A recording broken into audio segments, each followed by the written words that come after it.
Hey, everybody, and welcome back to the No Vacancy Podcast. We have a special bonus episode for you today, and I'm really excited to do this one, of course. I am Glenn Hausman, your host here, and I am with Mr. Sky Tucker, representing Bartech Systems International. Now, I'm glad to have Sky here because one of the things that really gets in my craw is all this talk about mini bars. I hear a lot of negativity about mini bars, and you think with all the negativity that I hear about mini bars that they were probably the worst thing ever in the hospitality business. And we're going to try to go through some of those myths and dispel some of those myths today and really get to understand what the benefits are of actually having a mini bar on property. Now, I'm not convinced, but Sky, you're convinced. You're going to talk to me today, and we're going to see if we can come to some sort of agreement here today, yeah? Absolutely, Glenn. Well, first of all, thanks for having me on the podcast. I'm a big fan. Bartech's been a big fan of you for many years, as you know. Thank you. It's a pleasure to speak with somebody who's such an esteemed expert in the hospitality industry. I happen to know you're a minibar fan as well, just personally. Don't tell anybody. We're supposed to put on the cloak on this episode here that I'm very anti-minibar. That's right. I hate them. How dare you give me convenience in my room? Everybody hates them, of course. Nobody likes them. Well, I will tell you, Sky, one of the things that really frustrates me is 2, 3, 4 times a year, you know this, I open up a USA Today, I open up another major publication, and there's always an article in there slamming mini bars. And what I really don't understand is why go ahead and slam something that isn't necessary. Hey, slam a bad bed, slam horrible lighting, but why do people feel it necessary to go out and say something negative about something that really doesn't affect their lives? A lot of times it's just out of the way. If you want it, it's there. If it's not, hey, it's not really going to hurt you. Although a mini bar did try killing one of my children once, and I'm still a little pissed about that. Yeah, that happens sometimes, I guess. Well, of course not with Bartech, but I think a lot of the negativity that comes from that is really from the operations side. I think that guest complaints are small relatively to the traditional manual minibar world. And it truly has been a big pain point and a loss leader for decades in the industry. And I think that's where a lot of that negativity comes from. Right. I think that it's fair to say that a lot of the stories and stuff that we see in the news are based on the fact that people perceive them to be manual minibars as opposed to what Bartech has done so successfully with an automated type of a system. Yeah, correct. I mean, Bartech is all about the automation. In the 80s, the CEO of our company, who still manages and designs everything custom, he developed his own automatic minibar in his garage in Paris in about 1988. And he's just fine-tuned this one single, essentially it's like a little robot inside of the room that's networked and provides lots of data to the hotel so they can actually manage the minibars properly. And as we know, all great companies start in a garage. So if you start in a garage, you're a great company. It's true, especially if they still have the person with the main vision of the company still at the helm after almost 30 years now. It's a very fine-tuned product at this point. Yeah, it really is. It's interesting to see how far it's come over time and how you continue to push the boundaries. But let me give you a hard time for a little bit. Please do. All right, that's my job. What's the deal with the operations side of things? Because I am so sick and tired of people always saying that they didn't buy stuff, and I have to spend a lot of time and man hours getting all of these things refilled, and it's just not worth it to me. Well, it's not worth it. Bartech's point of view, frankly, at this time and point is, if you're going to do minibars, you have to do automated with and I'll go into the details of how our system really works and everything. Or you do no minibars at all. Because if you're running a manual operation, which is what we call just a minibar with little glass shelves, it's a traditional honor bar. They're called honor bars for a reason, because it's the complete opposite of what happens on the property. So like politics, when they name a bill, it's the opposite effect. Yeah, they're called honor bars for a reason. We don't really sell honor bars. We sell automatic mini bars, and we custom make them for each property. So an example of the negative types of things that will happen with manual honor bars are basically you have no idea what's going on in the room. It's super labor intensive. A minibar attendant can do about 100 rooms a day. They can visit about 100 rooms a day. So if you've got a 400 200 room, 4-star property, you're going to have 4 full-time minibar attendants just to go to every single room. And you probably will barely be able to check every single Grey Goose seal on the little mini bottles. You will not catch the toilet paper in the Pringles can. You will not catch all the type of weird things that people do trying to steal from the minibar. And I guess stealing is a bad word for it, because some people think that they can just do whatever. Help themselves to items they feel should be complimentary? Yeah, no, absolutely, And so because of this, guests find expired products inside of the minibars. And then the biggest thing is, upon checkout, the hotel traditionally has a conversation.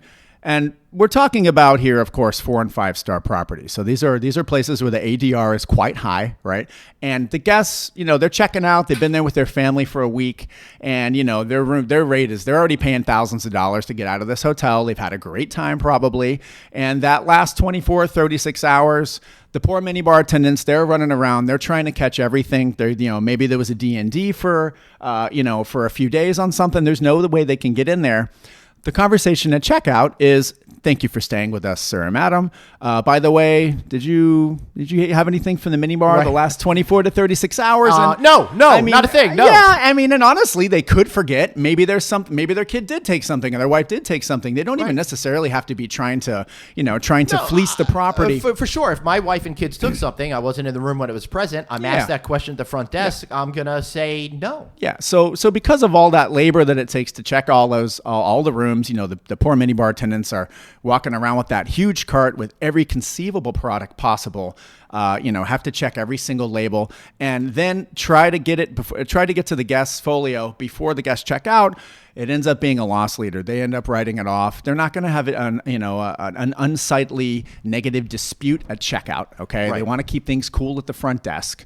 And so that's why honor bars are a loss leader. It's a lot of labor. It's bad form to charge at the end. And, also internal stuff happens. So. And I got to tell you, though, as a guest, that I also get annoyed when I'm finally laying down for that nap after being on stage and doing the conference and all of that. Bonk, bonk, bonk. Minibar guy, I want to check to see if you got anything.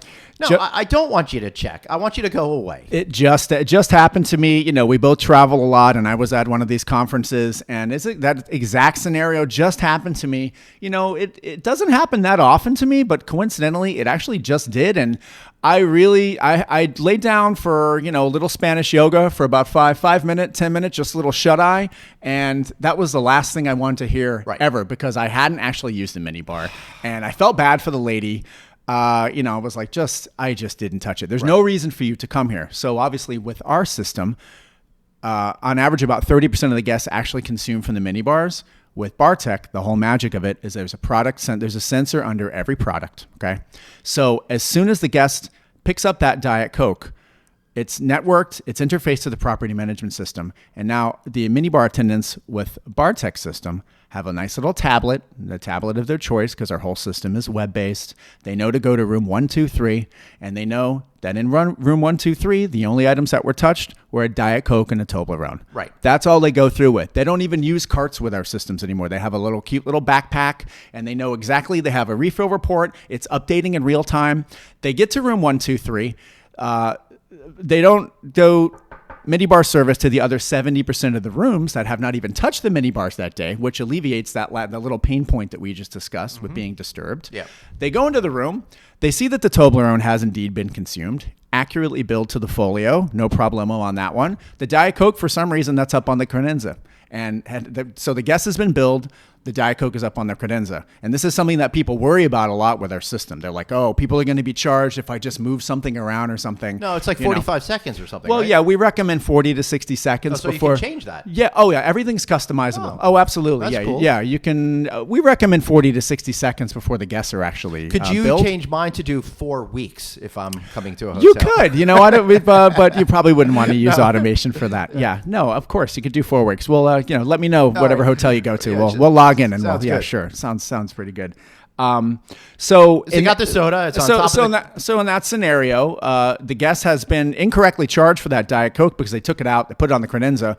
With our system, the minibar attendant puts it back into the minibar, resets it, and in real time from the room on the tablet takes the bill off the folio. So the guest is always charged the right amount, not too much and not too little. So basically, because only 30% of the rooms on average actually consume, and you know exactly what they're consuming in those rooms, you save about 60 or 70% on labor, which our clients consistently do, and the guests are being charged the right amount. We lower disputes at the front desk with honor bars. It can be up with 20, 30, 40% with rebates and disputes, which is very, very high. We get that down to 2 or 3%. 2 or 3%? 2 or 3% consistently, yeah. Wow. And because of all this, our systems end up paying for themselves in about a year.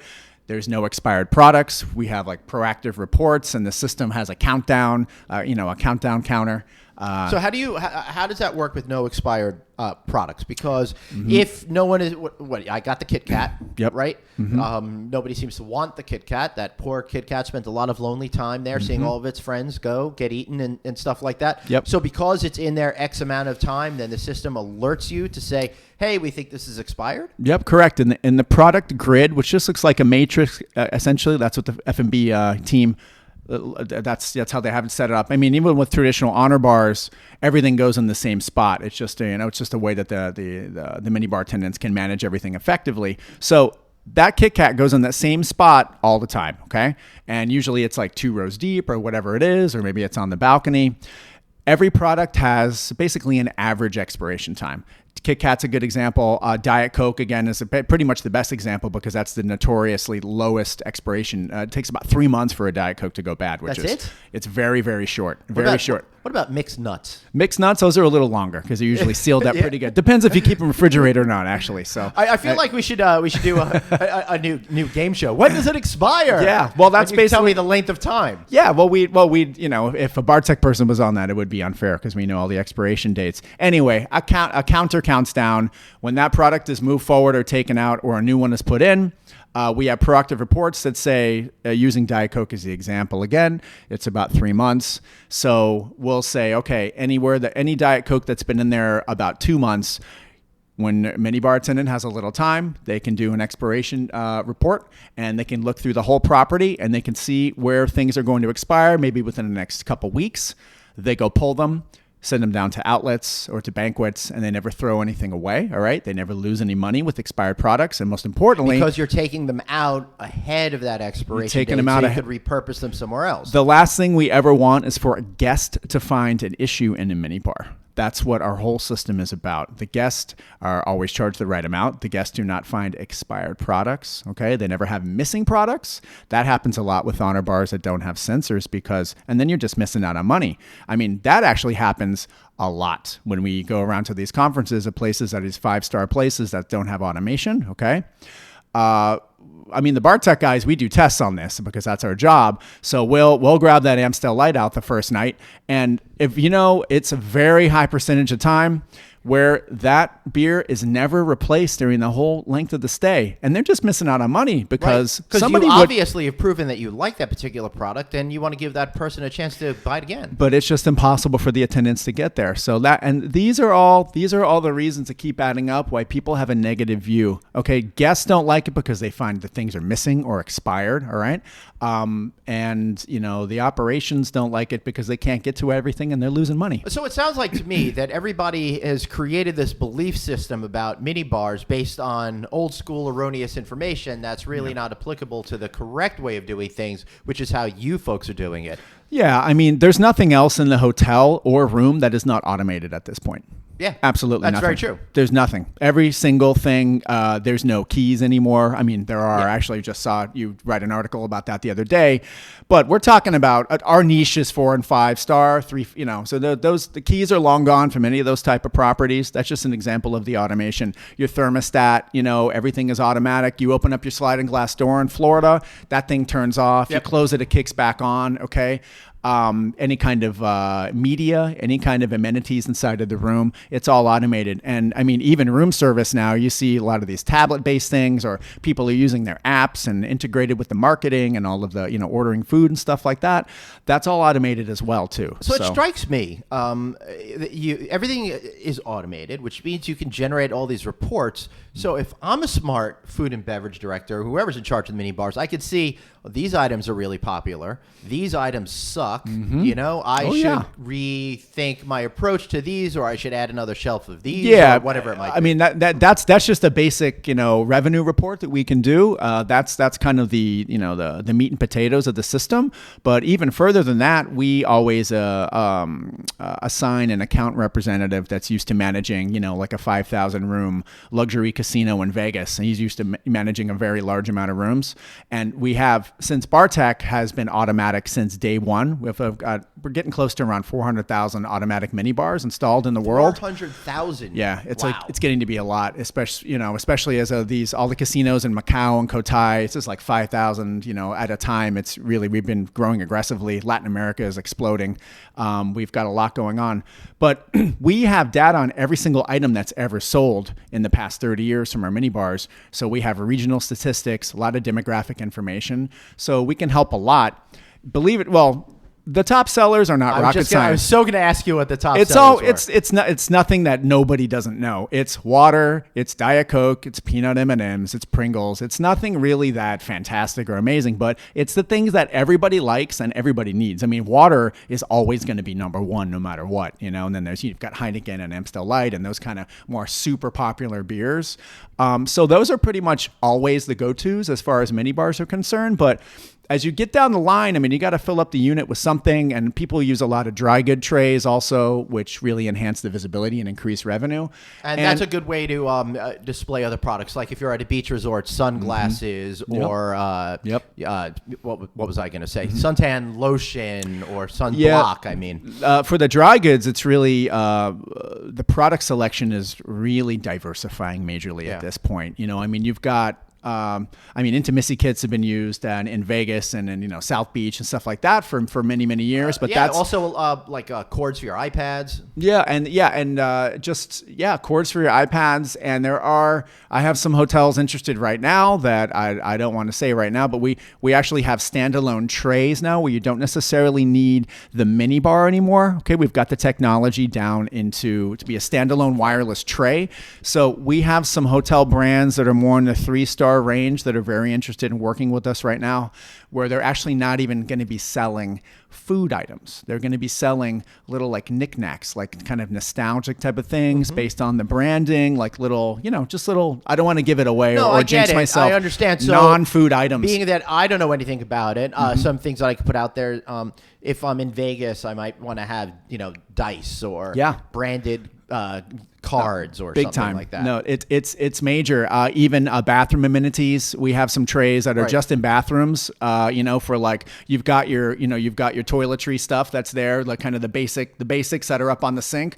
But then maybe you want your fancy lotion that costs a little bit more money, and you know people will definitely purchase that. They absolutely will go for that. Right. And one of the other misconceptions about mini bars is that it's an old school, ugly fridge that needs to be hidden away. And one of the things that I've seen that you folks are trying to do over the last number of years is working with designers. You do a lot of custom product to actually make it a design element in the room, which also I would think would increase the sales. Yeah, I mean, the whole point of the business is it's about impulse. It's an impulse business, and visibility really helps impulse. Okay. Right. Yeah, if it's hidden away behind one door and then another door, I'm already exhausted thinking about it. Yeah. And, you know, we custom make every unit we've ever made. So, and it all costs the same because we have no stock of anything.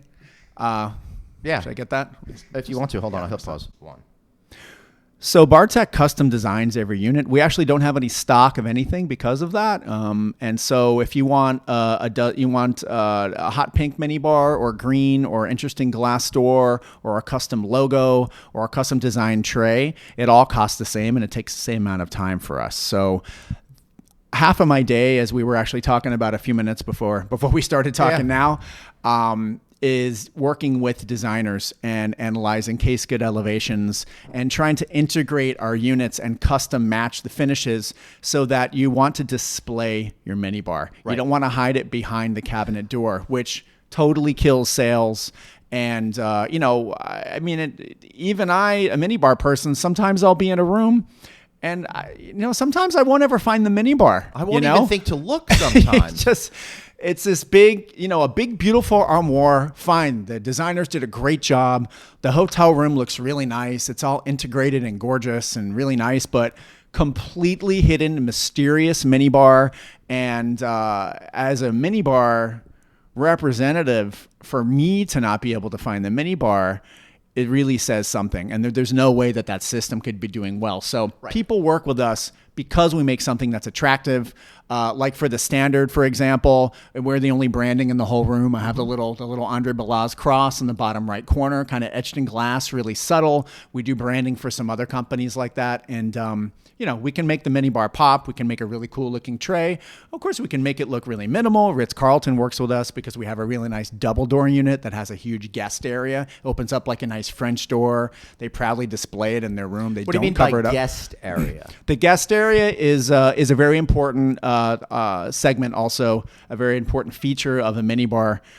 Guest area means there's a separate shelf in there where there's no sensors. Right. Okay, so they won't. Good. The guests won't come in. I've got my kid's baby formula. I've got some sort of medicine, and it's that's a point of contention if I have to call down to get the fridge, or with these old mini bars, I would have to remove everything. Absolutely, and if you do that with ours, and the sensors are going to trip out and all that stuff, and that's a big misconception. Of course, the mini bar attendant would know, and they would go fix it. So it's actually not really an issue. But it's another layer of work. It's another layer of the onion that's an annoyance. It's annoying for the guests. Right. So we always recommend, you don't have to be so extreme and have a whole double door, a whole separate side.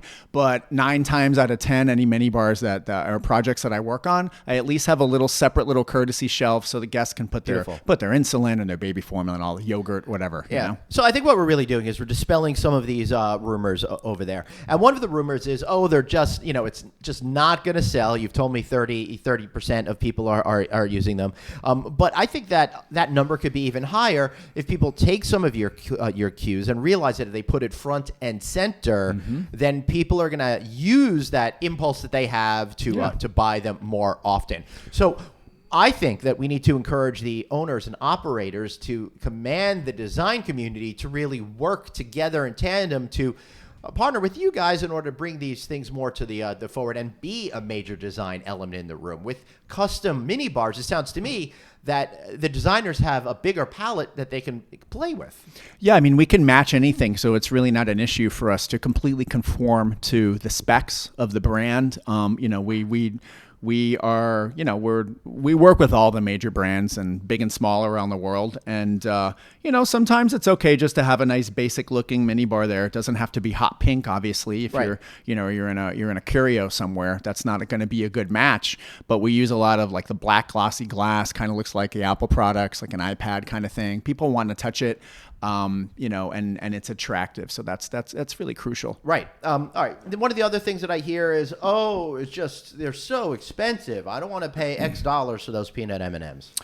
Oh, you mean the actual products? Yeah. Well, yeah. Product price is a direct reflection of all of these negative pain points for honor bars throughout the industry. Yeah. Because of the cost of labor, when you have to go visit every single room, because of all the disputes, because of all the rebates and all that stuff, it's impossible to charge $2 for a pack of peanut M&Ms because you'd be better off literally just putting a tray in the room and saying, just go for it and grab whatever you want, because you're never going to make your money back. With our system, since it's so efficient and the return on investment, our systems pay for themselves in about a year or less, depending on, the region and the property, ADR, all that type of stuff. But consistently about a year. Because of that fact, the system pays for itself in about a year, and then you can start to edge down the prices of the products. They don't have to be that high because the system is efficient and it operates in an efficient manner. There's no reason to gouge your clients or the guests with like a 12, a Coke, even though we've done a research that says up to a kind of a reasonable limit, there's no reason to charge $1 for a can of Diet Coke. You really should be charging a couple dollars or a few dollars. You shouldn't go too low. I'd probably pay $2.50, $3 without thinking about it. Yeah, if it was $6, I might want to reconsider. And that becomes unnecessary. Like I said, minibar people, if they're going to go for that Diet Coke at 3 a.m. or that water when they're really, really thirsty after the lobby bar closed, they're going to do that water no matter how much it costs. Yes, right. But we agree with you and your philosophy in saying that it should be a little bit less, and it will increase sales a little bit. Right. And everybody will be more happy. This is about guest satisfaction. Right. This is the luxury hotel market that we're talking about here specifically. Right. Guest-centric satisfaction. Making money, also fantastic if you can do that on top. So that's what we do. I think it comes down to understanding that the guest wants convenience, and they're going to pay a little bit more than they would down at the gift shop for it or at the 7-Eleven. But they also want to feel that they're getting value at the same time. So it's finding that sweet spot on pricing and educating the folks you work with on how to make that happen. I mean, we even have some properties that have their free water on a sensor, as an example. You don't necessarily, you can choose to do whatever you want with the data that our system provides. You can make your own product grid and charge whatever you want. We even have some properties that put their glassware on a couple of sensors, and housekeeping gets a separate report so that there's always fresh glasses, because what's the point of having a bottle of white wine in there if you don't have any glasses, if the glasses are dirty, right? So there's a lot of ways that we can work with the system and optimize it for how the property wants to run their minibar operation. Is there anything else that you want to add? I feel like we've told a very good complex story here about it. I think I understand that your company is moving completely to the cloud this year as well, which is kind of exciting news. Before you used to have a server. Now you've freed it up. As we know, the cloud is really great. It's going to interface with any property management system out there, and it frees everybody up to be completely mobile. So if I'm a general manager, I could be at my kid's Little League game, and I could be checking on those minibar reports, right? Yeah, you actually can already do that based on our web, because we're already on the web, but we still do physically have a server on the property. But within the next, I'd say probably 8 months, we'll be totally cloud-based. Amazing. Yeah, no more server needed on property. All the security guys like it. It's one less, it's one less liability for the MIS manager to have to be dealing with, both security-wise and just maintenance and support-wise. And that's just an example of our innovations. We're always, really.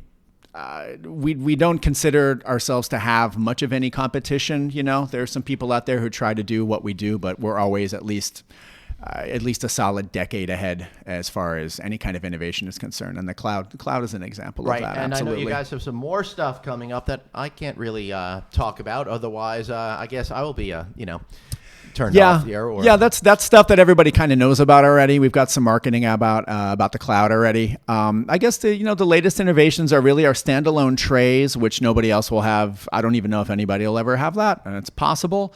But the ability to be able to have a tray with some dry goods put anywhere in the room. We also have a product called the Neo tray that has a lockable lid, because there's certain states, like Vegas, for example, like Las Vegas for Nevada, rather, the state. For example, you have to have a lock on any alcohol, and there's a bunch of states in the U.S. that are like that, actually. So this actually has a lid. I see that in Utah, but I didn't know that about Nevada. I think it does. I didn't realize they were so against drinking in that state. They have to have it's some kind of parental control thing. I'm not, I'm not sure what the rationale is. Well, that's another thing that you guys can do, is you could lock kids out of the system as well. Oh yeah, that's old school. Our minibars are always locked when the room is not occupied. So, for example, that takes out any kind of internal stuff that could happen, some shrinkage.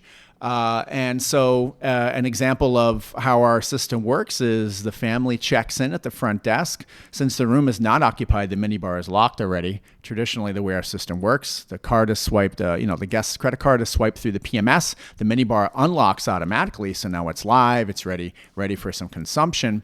Now, if somebody does not want access to the minibar, all they have to do is call the front desk, and they can lock it right there while they're on the phone with the electromagnetic lock.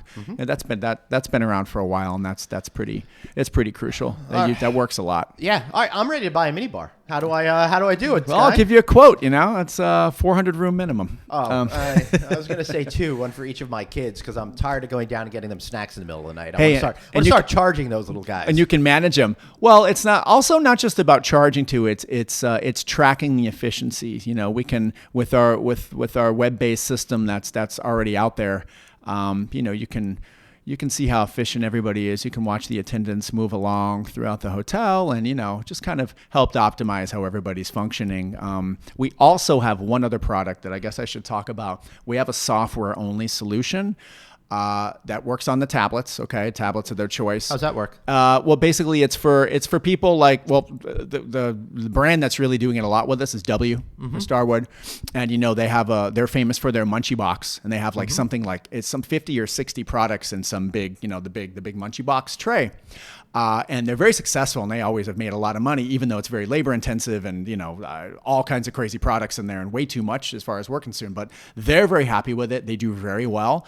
And so what they've been doing is they've been using a software-only version of our system. So there's no sensors under anything, but the attendants are walking around. Of course, they still have to check every room, but they can make adjustments in real time right from the room. So they can go in. They don't have to, make a big list, go back down to the PMS, and then make adjustments in the folio. They can do everything in real time, stock it back in real time, and our system is tied into their inventory control. So it basically automates the ordering of all these large amount of products that they have to use, and it just adds another layer of efficiency. They're very, very happy with it.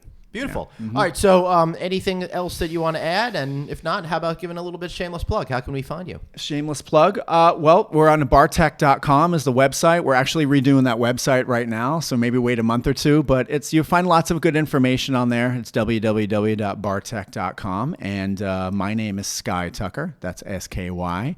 And you can reach me at stucker@bartech.com if you need some minibars.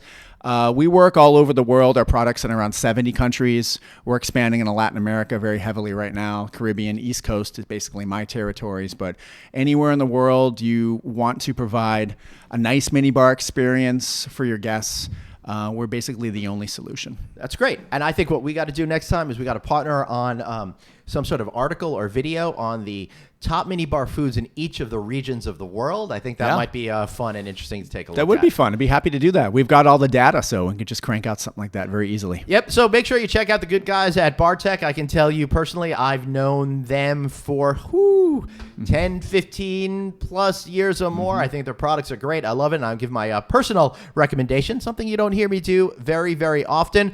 But this time, I actually mean it. And I just don't, and I'm not just saying it because Mr. Stucker's standing right in front of me. We appreciate that, Glenn. No, it's a solid system, and really our references speak for themselves. So if anybody wants to reach out and find out about our references, we've got hundreds and hundreds of luxury hotels around the world. And pretty much, if you want to see their products in action, just go anywhere, or especially on the Las Vegas Strip, where you pretty much own the entire darn thing. I think it's something ridiculous, like 70,000 rooms or something like that in Vegas. Every single luxury casino, any large property. But frankly, I've got a 65-room boutique 5-star hotel that just installed in Buffalo, New York recently. I mean, we're really across the gamut, and there's no reason.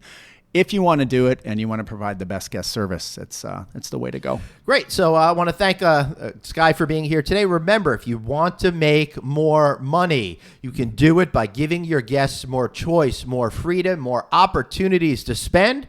It's Bartech, bartech.com, or find me if you want to ask me any questions at Traveling Glenn online on Instagram and Twitter, or find me on my email, glenn@rouse.media. And don't forget, find Sky Tucker at stucker at bartech.com. Thanks, guys, for listening, and we'll be back next time with another bonus episode here on the No Vacancy Podcast. Thanks for listening.